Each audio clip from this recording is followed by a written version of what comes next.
Well, good morning, ladies and gentlemen. Welcome to the Catalyst webinar series presented by the Education Committee for the SCPGA. My name is Blake Jurgis. I'm the co-chair of the Education Committee. I know I'm a different face than John Kulo, but he hasn't trusted me with leading this week's Catalyst webinar. The Catalyst webinar series is a bi-weekly educational platform for creating success and change at your club and your career. I'm so excited to be leading this week's call as I am able to present with my good friends from FlowCode, Hallam Morgan, and Josh Alpert. If you guys don't know, Josh Alpert is SCPGA Teacher and Coach of the Year, California Teacher and Coach Hall of Fame member, one of the best in the industry. And the FlowCode team is amazing, and I have personally been involved and have seen change in my own coaching through FlowCode. I'm so excited for them to present this information for everybody here on this call, and looking forward to what the future looks like from a mental game standpoint. And for everyone on this call, we have a lot of attendees. I'm so excited for that. Please make this as interactive as possible. Throw the questions in the chat box whenever, and I'll be making sure that everyone stays engaged through the call.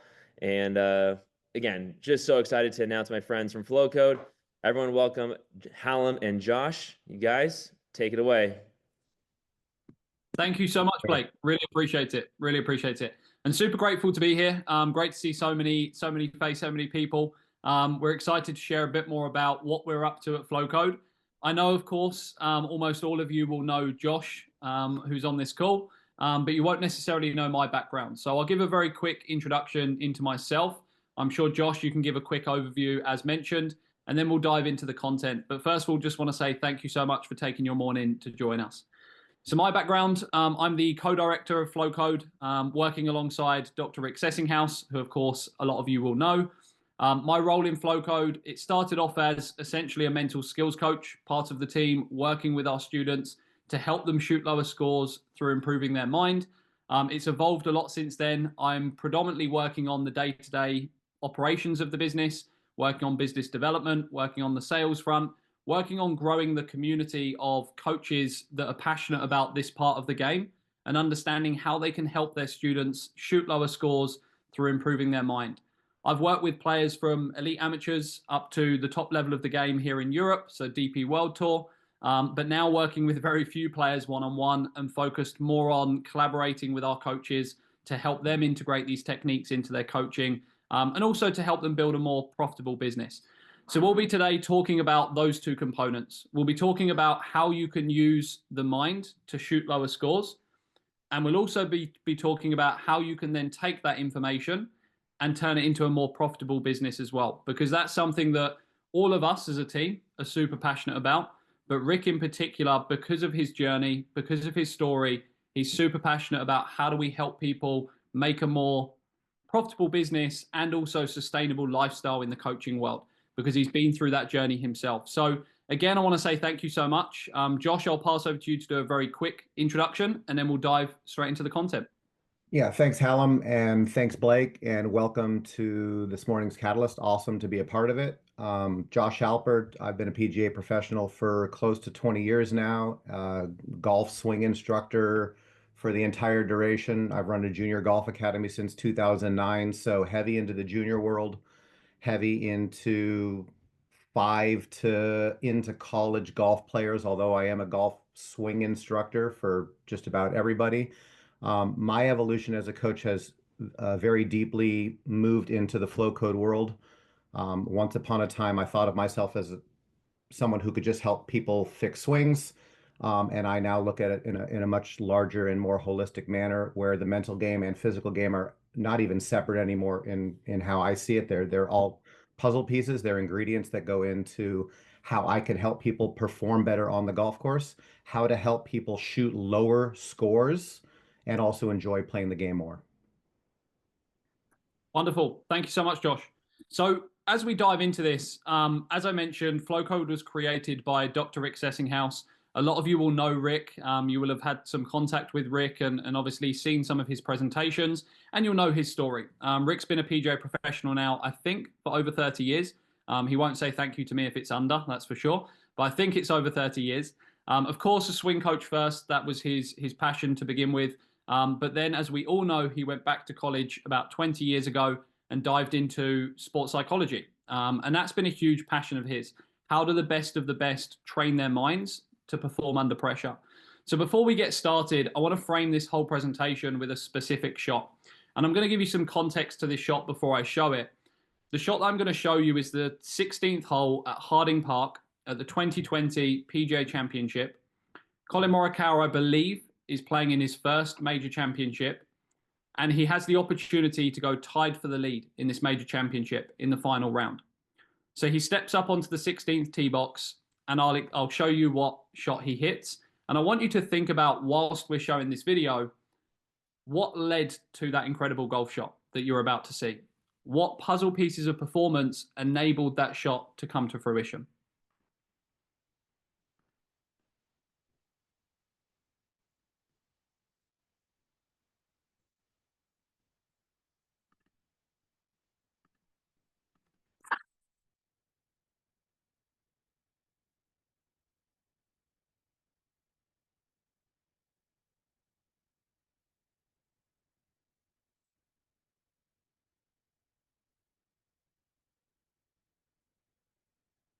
Forward that way. Forward.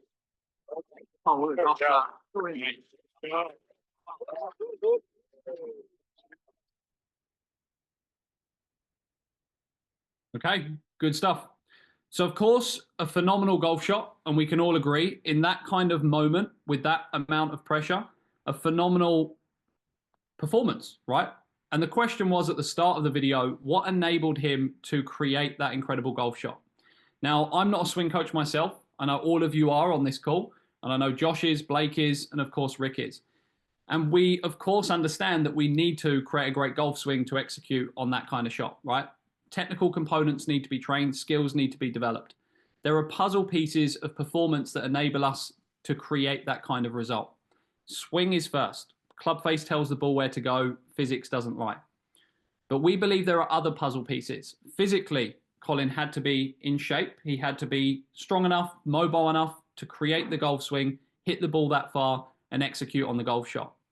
There are so many other components that come into this, but the one that we're passionate about, especially in moments like this, under high amounts of pressure, heart rate pumping, maybe hands getting a bit clammy, maybe even a bit shaky, things getting a bit tense, we believe that the mind is ultimately a key important factor that enables you to perform under pressure in those moments.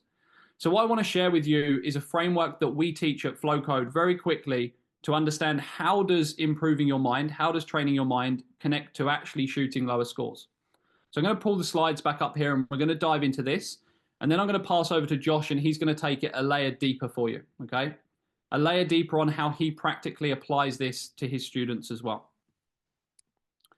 So what we have here is our performance loop. As I look at this performance loop, and I don't know if I can get answers in the chat box, I don't know if I can see people answering. If not, no problem. Just think about the answer in your mind. The first question I have for you is which number, we have numbers 1 to 9, which number on this performance loop do you believe is the most important? And I'll give you just a few seconds to think about that. If we can type in the chat, please fire away in the chat. It'd be good to see some answers. If that's not possible, because I think it might be disabled, then we won't, but we'll see. So as you're thinking about that, or if you are typing, we all understand they're all important, okay? 1 through to 9, they're all important factors. But interestingly, where we actually start the conversation with this performance loop is number 7, the result or the outcome. Because every single person that we work with, they want to shoot lower scores and they want to hit great golf shots. So they have clarity of the result that they're looking for. And although a lot of people, you'll hear various mental game coaches, sports psychologists, you'll hear them say, it's not about the result, it's all about the process. Well, we kind of agree with that, but we also kind of disagree. Because if you don't clearly define the result you're trying to achieve, how do you know what the process should be? If your goal is to become a major champion, your process is going to look very, very different compared to someone who just wants to beat their buddies on the weekend. So we have to start with the result that we're looking to achieve. That's our destination that we're going for. And then we can reverse engineer back from there to understand what steps we need to take in order to achieve that specific goal. So let's start at number 7, result or outcome. We all have students that want to hit great golf shots, and all of our students want to shoot lower scores. The question then becomes, what creates a great golf shot? And if we go back from number 7 to number 6, the first one there is your swing or your stroke. All of you on this call do a phenomenal job helping your students with that component of the game, helping them get the most out of their golf swing, helping them ensure that they are working on their swing and technique to help them hit great golf shots. There's no argument around that. That's important. Club face tells the ball where to go, as we discussed. But most people, when they are looking to hit great golf shots, they finish the conversation there. And if they hit a poor golf shot, what do? They immediately look at their golf swing, and that's as far as they go. At FlowCode, we want to open people's minds to another layer, some other things that might be interfering with your ability to create that same golf swing. So we go one step back. And at FlowCode, we're big believers that the state you are in, mentally, emotionally, and physically, will impact your ability to create the golf swing that you've been practicing.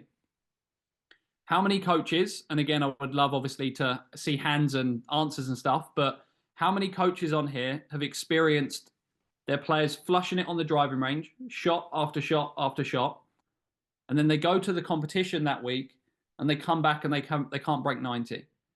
Their game completely falls apart. We see it time and time and time again, and we're big believers at FlowCode that that's down to the state that they are in. If someone's in a state of fear, which might sound strong, but it's true, what happens to their physical state? Usually they're more tense, their heart rate starts to increase, it impacts their tempo of their golf swing. All of those things impacts number 6, their swing or their stroke, and therefore the result or outcome. So this is an area we massively focus on at FlowCode. How do we help our students manage their state so when they go from range to course to competition, they're able to still access the great golf swing they've been practicing and therefore create the same golf shots that they've seen on the driving range. And then we take steps back, and I'm going to keep reverse engineering until we get to the point where we begin this process, but we ask the question, what creates a state? Your emotions create your state. If you feel anxious, if you feel nervous, if you feel frustrated, that's going to put you into more of a fear state. That's going to make you tighter.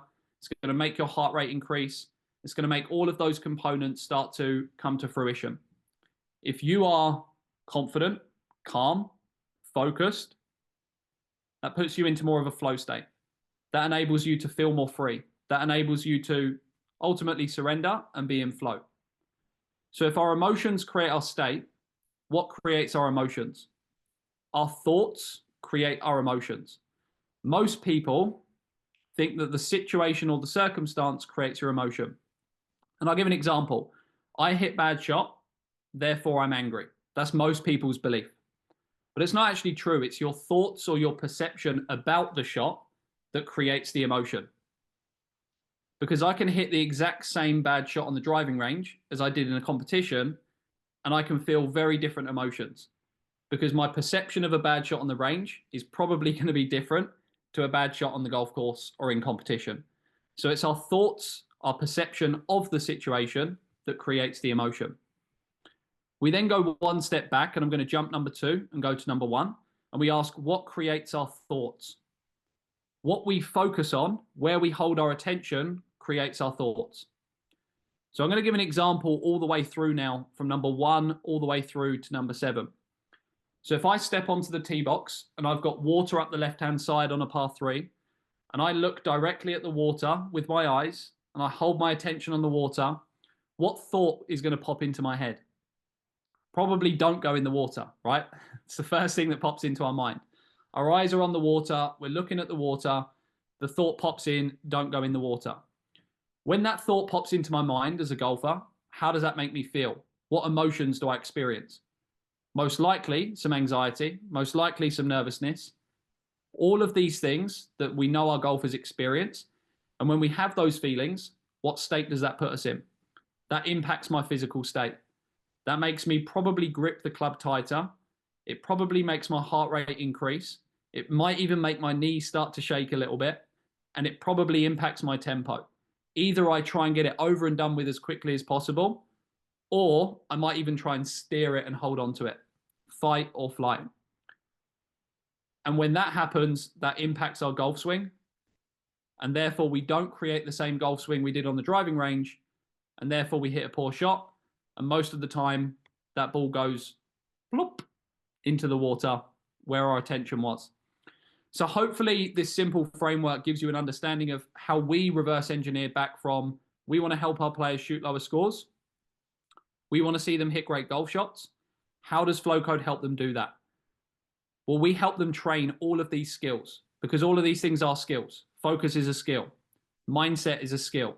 Emotional control is a skill. State management is a skill. All of these from 1, 3, 4, 5, they're all aspects that our students can train, but currently aren't. Whenever we do presentations with golfers in the room, we ask the question, is the mental game of golf important? Raise your hand if you think it is. All the hands go up.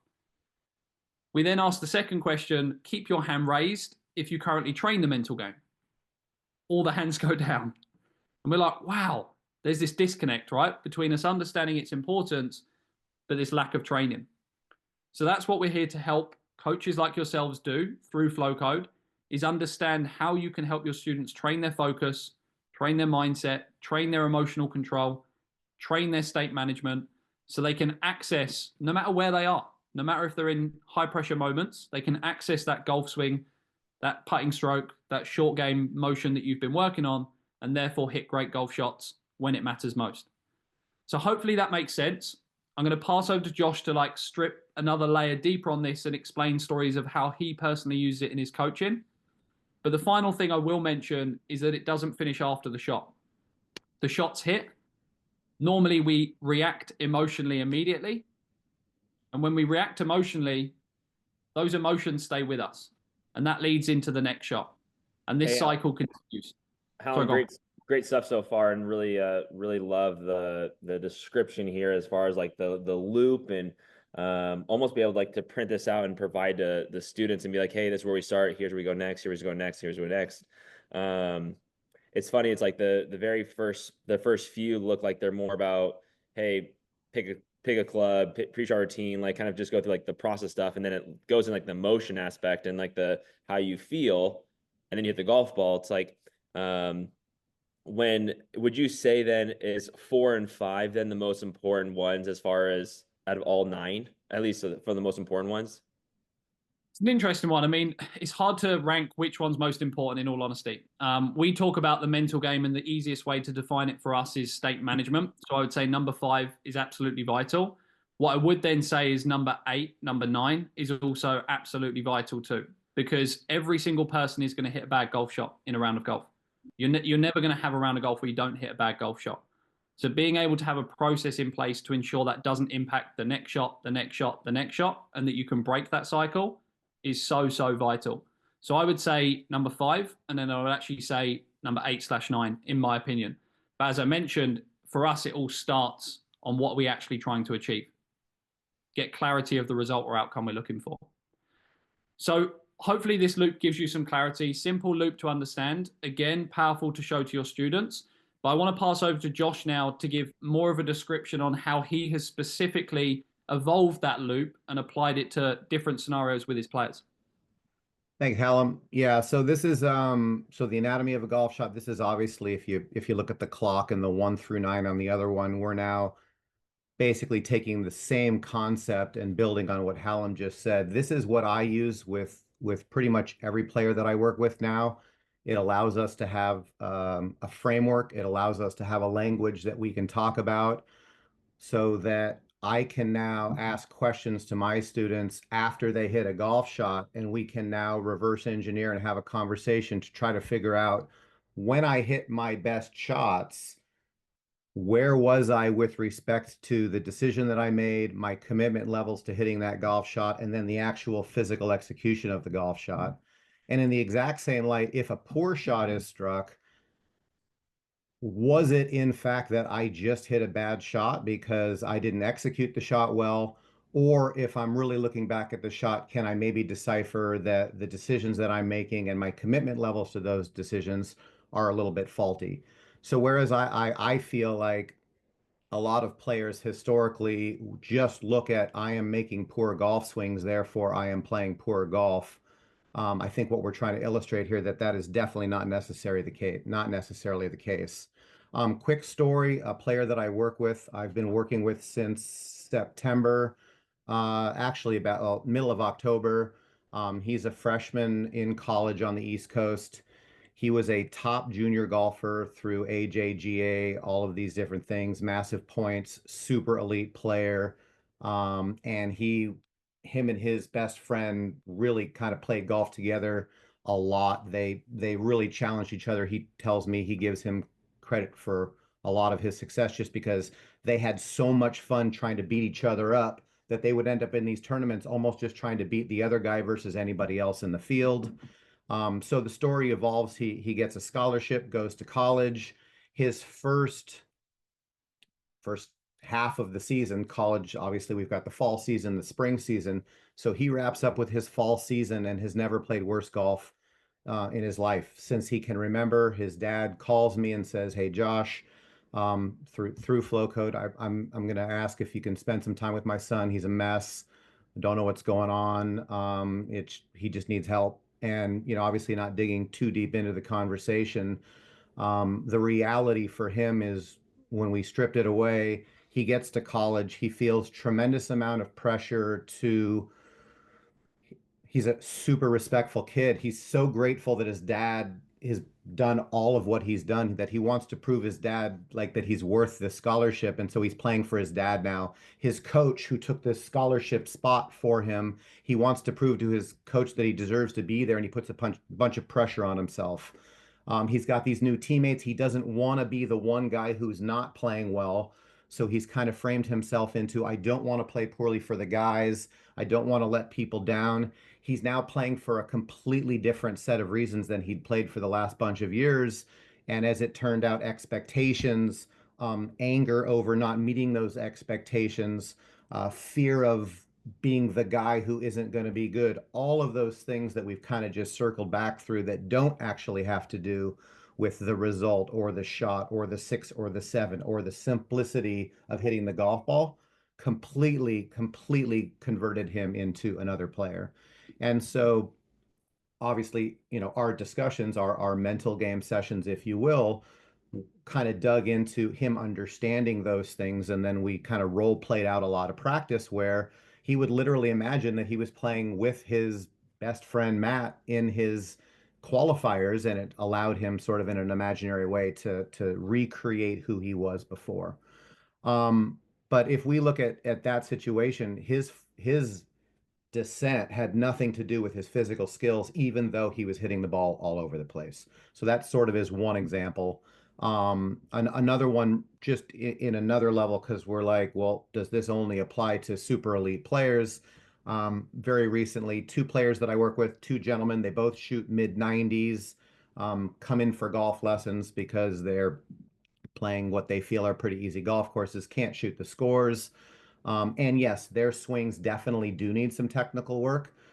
But we started our golf lessons and I didn't touch either one of them, didn't touch grip stance posture at all for the first few sessions, just so we could kind of create this as a framework.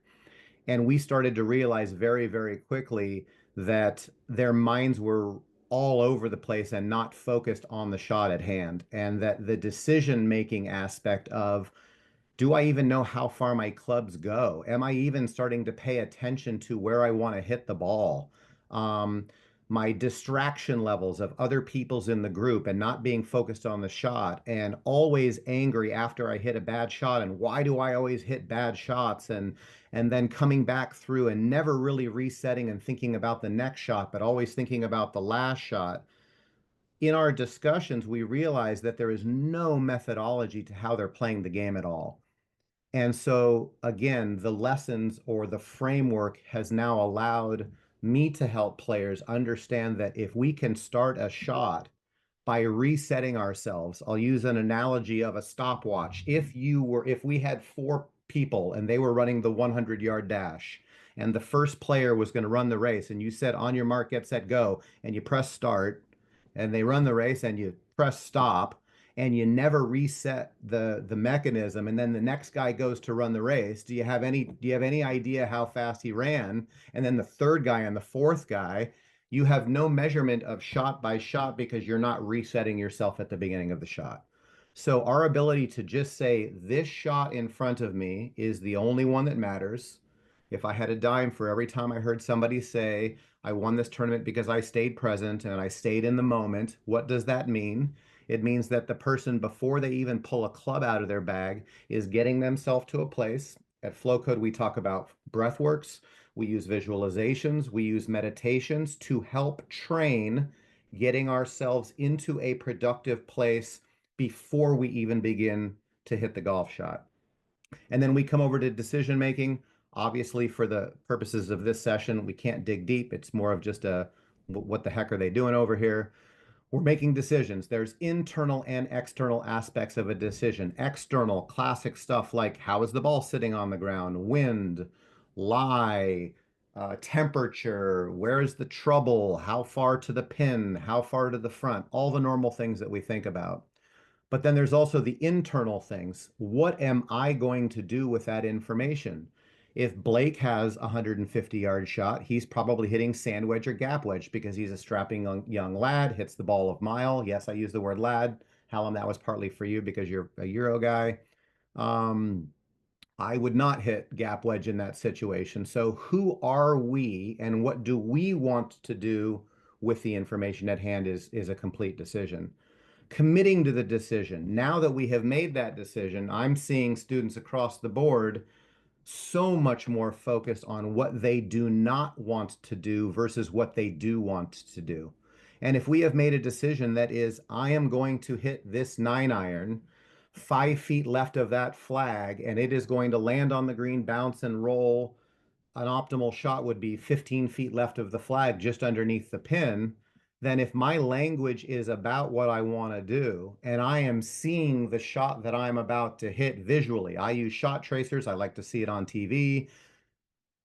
And then I'm creating feels if I want to of what a good shot feels like. I am aligning myself visual. I am aligning myself with the words that I'm using in my head and the feels that I'm creating. I am aligning myself with the decision at hand. And then when I actually walk into the golf shot, and again, I'm not telling anybody here what to do. My preference is that the players are aware of the target. In basketball, if you are shooting a basketball, you are looking at the rim, target awareness, and you are rhythmically releasing the ball to the basket, rhythmic acceleration. If I am pitching a baseball, I am looking at the catcher's glove, I have target awareness, and I am releasing the ball to the target. So in other sports where we obviously get to look at the target awareness is a little bit more key.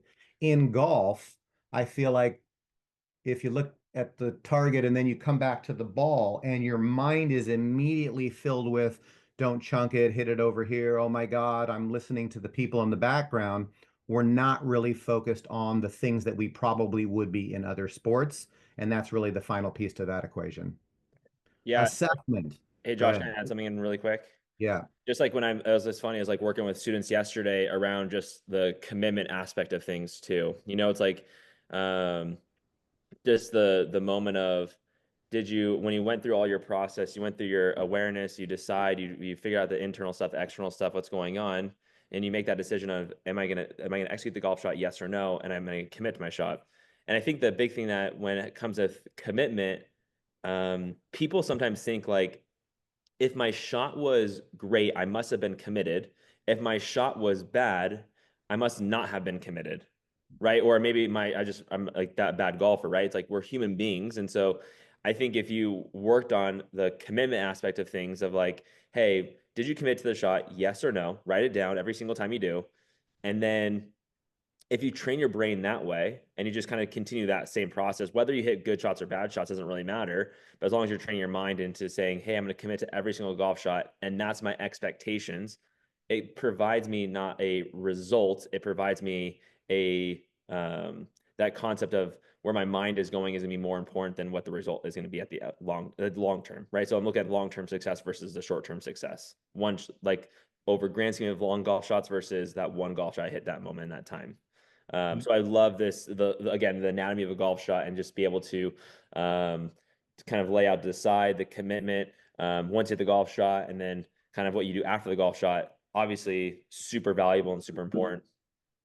Yeah, no, 100% agree, Blake. And I think that that's where sort of now as we come back through, if I get to the assess and I'm creating, so, and again, obviously, well, really, it doesn't matter who the player is. We find the better players typically are more diligent because they do these things more. But I have a college player that I work with in every single tournament that he plays in. Actually, every round of golf he plays in now, we do a DCE scorecard, a decide, commit, execute scorecard. We also add anchor in here in the assessment. So we very typically like to count the not good shots we hit. Oh, I stunk it up on 7. I hit it out of bounds on 8. I would have shot of this if I didn't do A, B, C, D.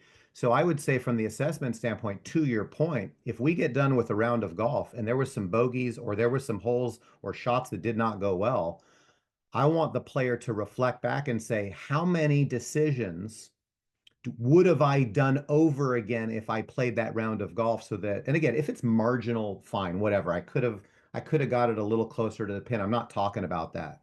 But if I flushed a 7-iron, Blake, to your point, let's say I made double on 7 and I hit it over the back of the green and got into a place where I was just in a mess. And the truth is that I was fully committed, 100% locked in, executed the shot as well as I could have. It was the best shot I hit all day.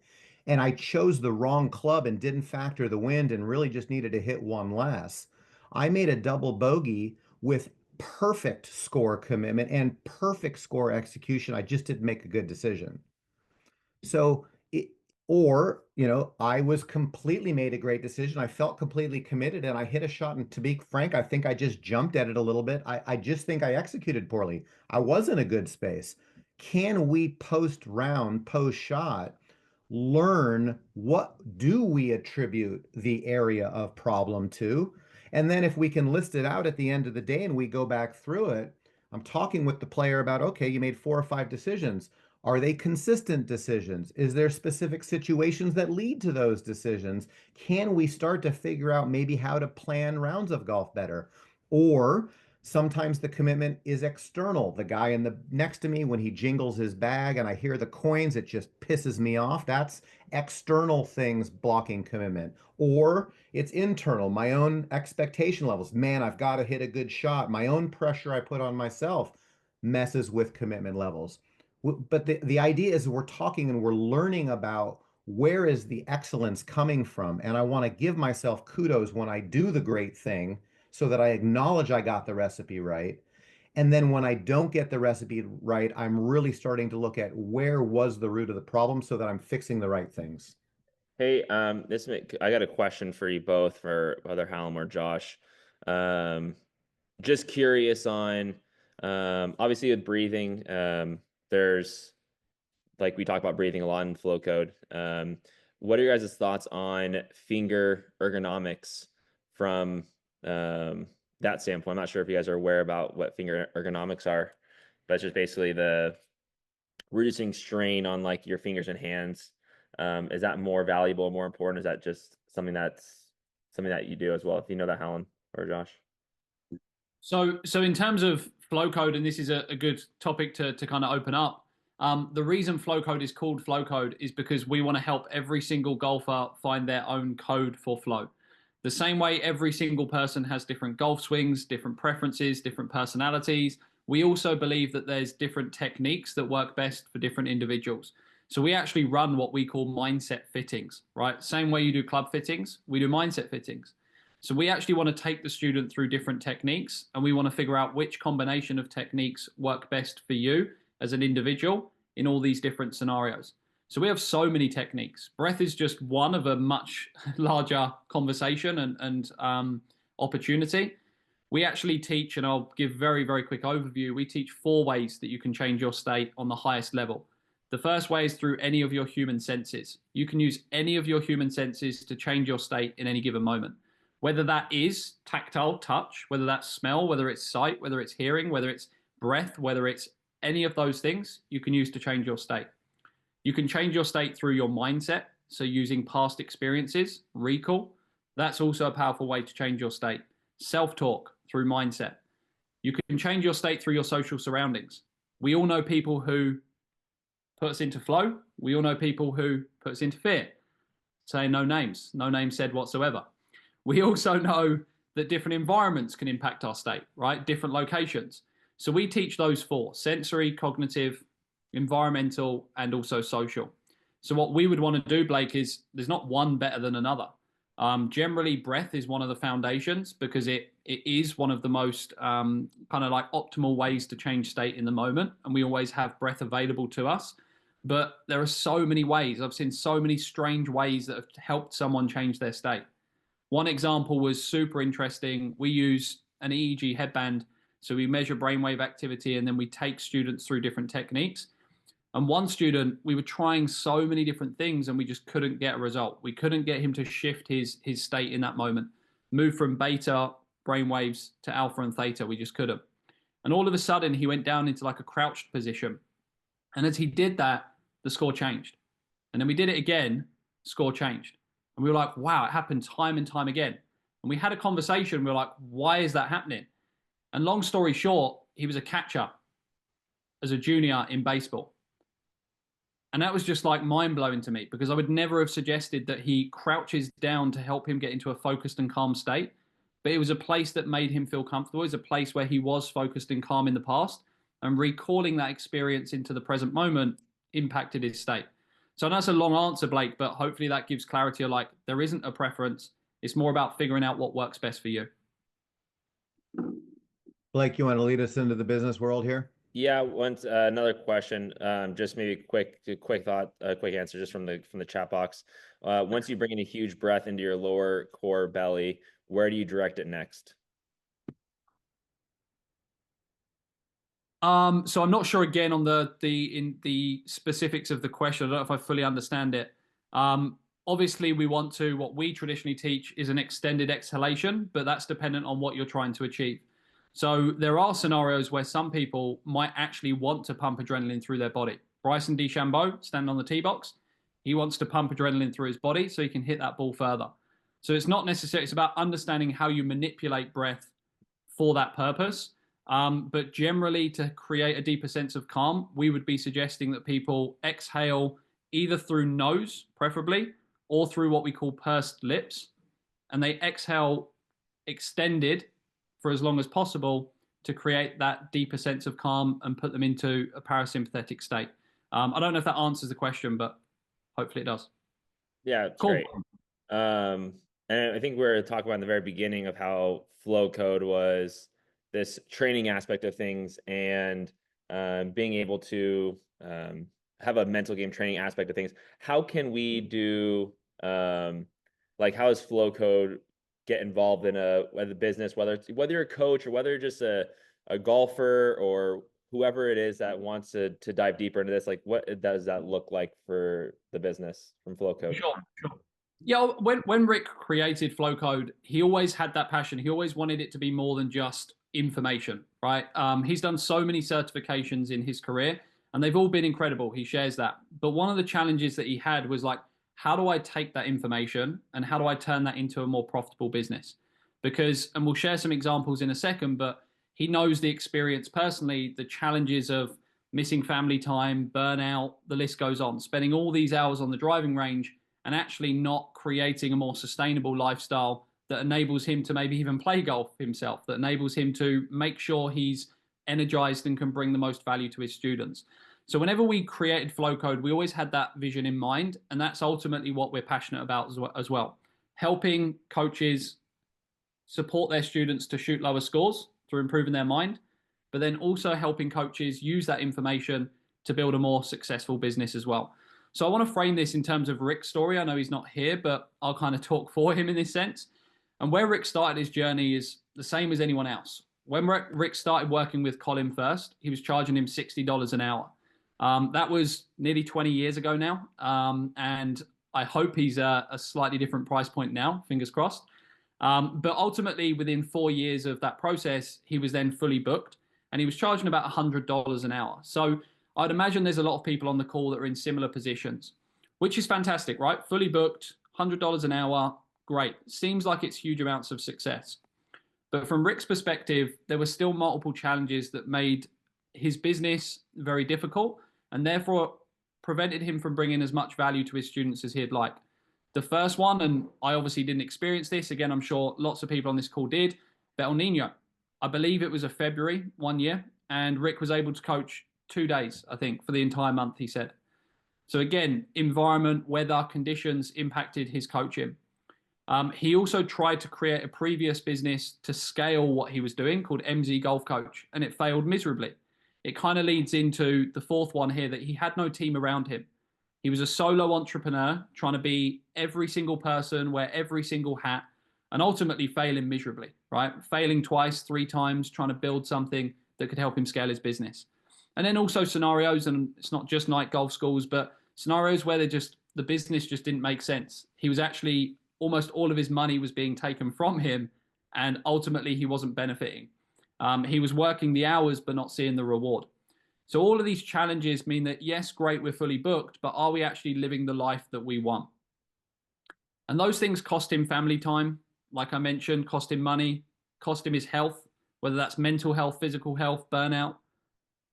And we know that ultimately he's not the only one, right? We know that there's so many people in the golf coaching industry that have got into this kind of rhythm in their lifestyle of just caring for their students, right? Because everyone does. We all care about our students and want to help them shoot lower scores. But sometimes that happens at the sacrifice of the coach's lifestyle, their health, their money, their family time. And that's why Rick's so passionate about using FlowCode techniques and FlowCode resources to help you overcome some of those challenges too. And Josh, I'm sure you've been through the same scenario, right? Similar scenarios that have impacted you. Yeah, I mean, and it's just, obviously we're all in unique situations, but yeah, I was at a single location, the Lakes at El Segundo, for many years, had 4 or 5 golf instructors working for me, working with me to do these large scale junior golf programs. And then Top Golf took over the facility. The entire place shifted. Everyone basically lost their ability to work there. Even before that, our programs were successful. The management group that was there wanted to take a larger cut of the programs.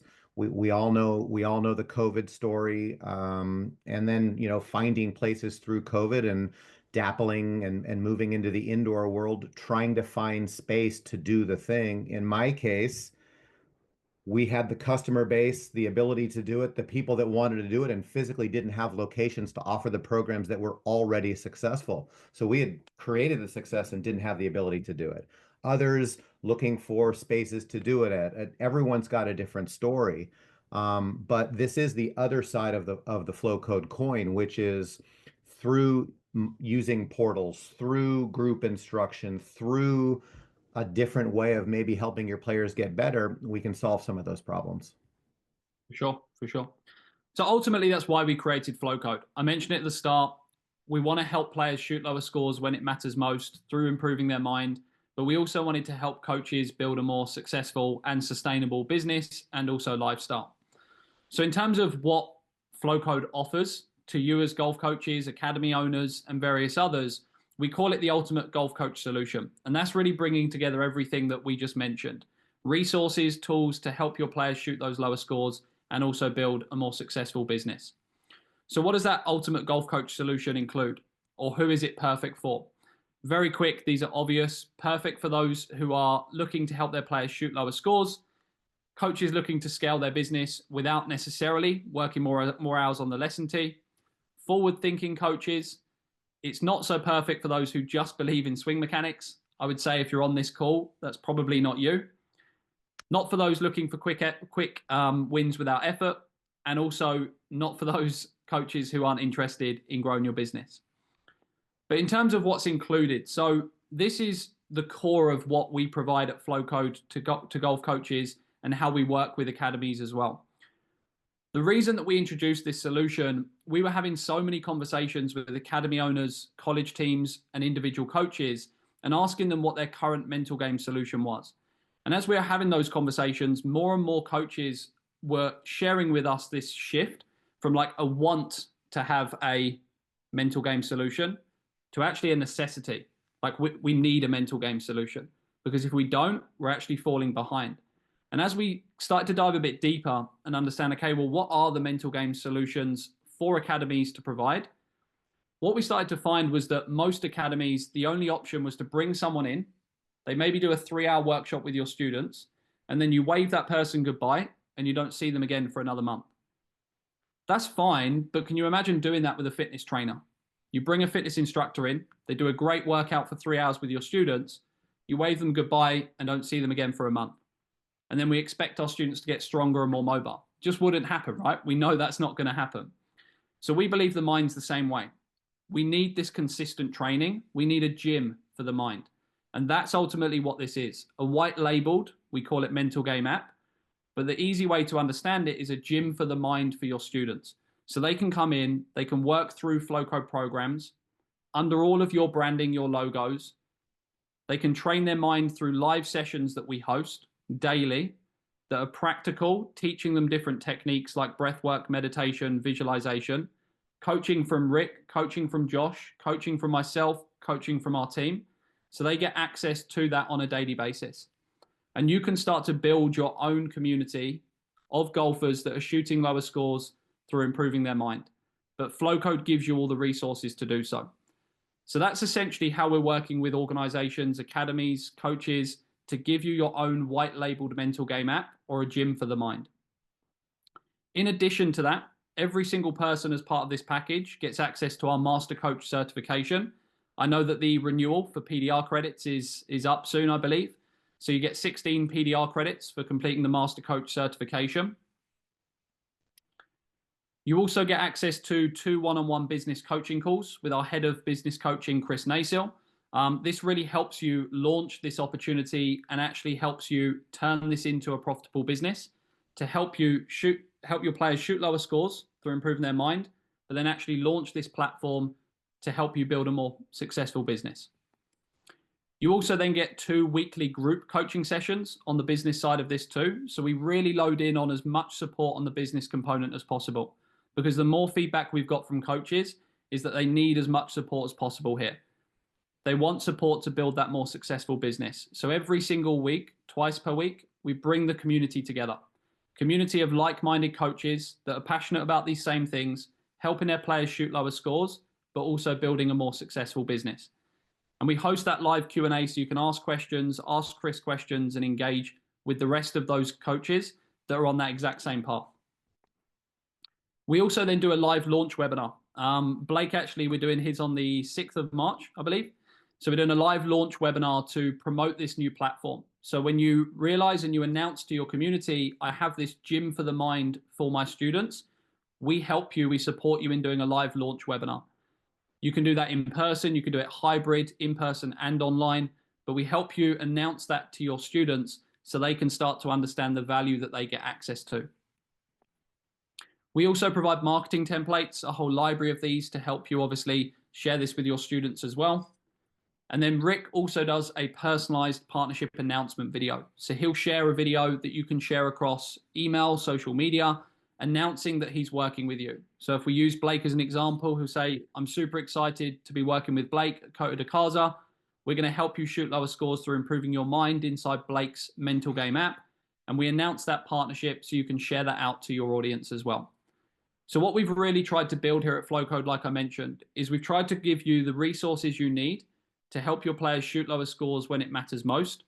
So you can build custom programs for them to train their mind. We give you the content.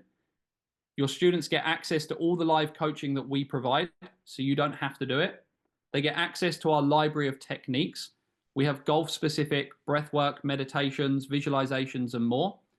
And then we also give you all the support you need to actually turn this into a successful business, so as it can become another revenue stream that doesn't require you to spend more hours on the lesson tee. I'm not going to go into detail, just a couple of coaches that have been through this process. PGA coaches, Mike Pickett, he's a Player Development Award winner in 2023 in Northern Ohio. And then we also have Bruce Baxley. Bruce was 2021 and 2022 PGA South Central Section Teacher and Coach of the Year. Just unbelievable guys, like phenomenal guys, and that's really what our community is built upon. Guys that are passionate about impacting their players, helping them shoot lower scores, and also wanting to build a more profitable business that helps them do the things that they're passionate about. And they've done an incredible job, and they're helping now the community do exactly the same, sharing their best practices with everyone so we can follow their footsteps too. So I just want to finish up, and then of course any questions. I know we're a little bit over, but if there are questions, me and Josh are here to answer. But finish up with what we have to offer for you guys today. So everything I shared in the Ultimate Golf Coach Solution is normally $4,497 US. For the special SCPGA pricing, the price is $2,495, and that covers everything. That covers having your own gym for the mind for your students that you can then obviously charge for access from your students to build profit. It includes the one-on-one business coaching sessions with Chris, the weekly sessions with Chris, everything that I listed previously. So we would love to have, if people are interested, we would love to have more SCPGA members on board. As I mentioned, this is Josh. This is his focus. This is what he's doing, building his own platform, his own gym for the mind for his students. Blake's in that process as well. Of course, this is Rick's passion. So we would love to see more SCPGA members become a part of our community as well and really build something special to help their students. The final thing I will say before we wrap up is that we also have another special offer. So one of our team members, Max, phenomenal member of our team, he also will provide a free social media and website audit to anyone who decides to take that step and become a part of our community. So it'll be a 5-10 minute video. He'll go into your social media, go into your website, and give you a ton of feedback on quick, simple changes you can make to improve your website, generate more leads, help with conversions, etc. So I apologize for going over time. I know me and Josh can talk a lot, but I'll leave this slide up there. No commitment. It's just asking for your details so we can get back in touch. If you have any interest or any additional questions, fill out your name, your email, your phone number, so we can drop you a message and share a bit more information. Create like a demo platform for you so you can get a better visual on what this looks like. So I'll leave this up. Feel free to scan it. But please, if anyone has any questions, Blake, if you have any questions, I've got time. I don't know how much more time we've got for the session. Yeah, but I'm here. I think we're good. We don't have any more questions that I've seen so far. But overall, great stuff, you guys. Josh, Hallam, awesome information. Not only about the mental game, but also kind of supporting businesses. Obviously, with myself being a part of the FlowCode team, I know the value and the importance of it, and value for my members, honestly, too, because there's not many players work on their mental game, and so giving them a platform to do so is super valuable and very important. But again, everyone on this webinar, on this Catalyst webinar, I'm just so appreciative for you guys to be here and for you to show up and listen in and get more knowledgeable and for yourself and for your clubs.